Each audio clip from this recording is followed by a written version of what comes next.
How to remove your birthday from Snapchat profile. As you can see here, the 12th July is now shown on my profile.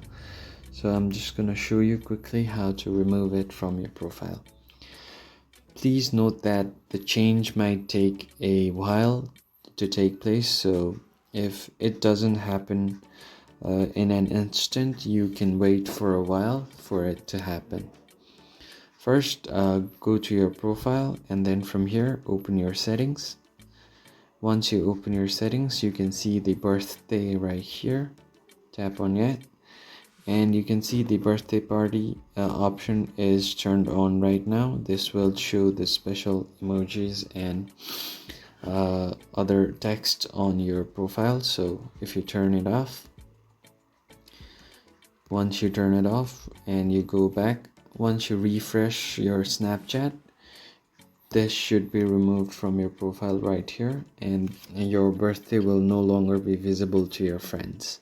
And that's how you can remove your birthday on Snapchat. I hope this video was helpful, and I'll see you on the next one. Thank you for watching.